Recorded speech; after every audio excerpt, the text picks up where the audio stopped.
Between the 15th and 17th century, these very roads that we are driving today was an important transit point on the salt trade route between the dry saline lakes of Tibet and the Indian subcontinent.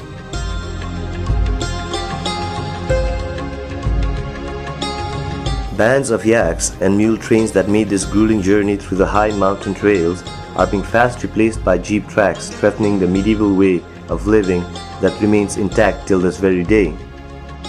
I think the first time I was up in Lower Mustang area, which is the track that is mostly used.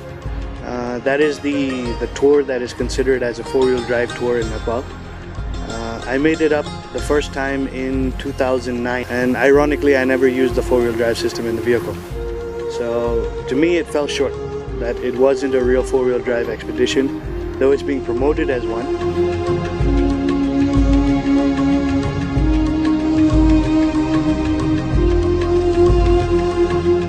Many times we submerge the Jeep up to the bonnet, up to the windshield. There are a lot of dips. You know how a river is. You have shallow areas, you have deep areas. So certain areas where it's deep and you have to get out, you end up, the Jeep gets fully submerged up to the windshield.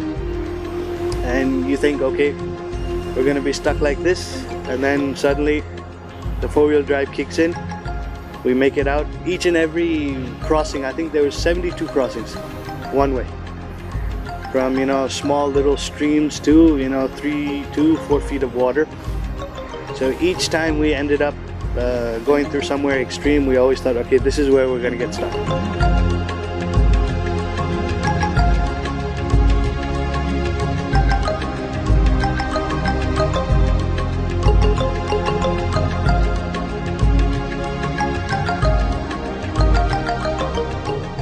There are times I thought, okay, I'm not going to be able to make this pass. I was just on first gear with four-wheel drive on, thinking, okay, it's just another 20 feet, another 30 feet, will the vehicle make it? And, luckily we made it. So, we did have a lot of loss of compression in the vehicle before. And the only reason I took that vehicle was, like I said, we never expected to make it up. We were actually surprised when we made it up in 6 hours. When we entered, as we call the gates of Lomanthang, we were shocked.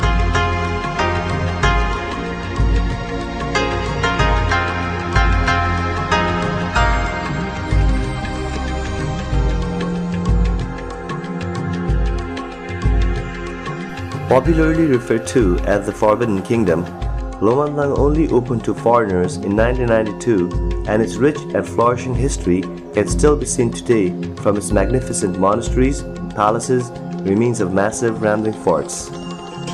While the rest of the world moves forward, Lomanthang stands still, caught in the moment of time. People continue to live life unaffected, going about life as they used to. Much of the decision-making concerning traditional matters such as festivals, land tenure, and religion is still governed by the council convened under the traditional Lo Sudun.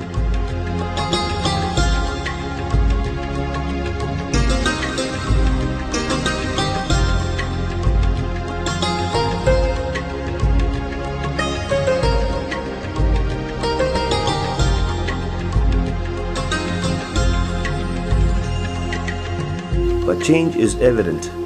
This ancient village is already connected to China by a motorable road, and the road connecting Lomanthang to the rest of Nepal will be soon complete. The roads bring development and hopefully more tourism, but it also presents a challenge for preserving one of the last living museums of Tibetan culture. You are going to very remote places, untouched places, pristine places. So, for us here at Daily Travels, we're always looking to do something new and different. Bring more of Nepal, to the world. As a company that's been around for over, 45 years, I think it's our duty, to look for new products to promote Nepal in a different way. We spent a lot on product research and development.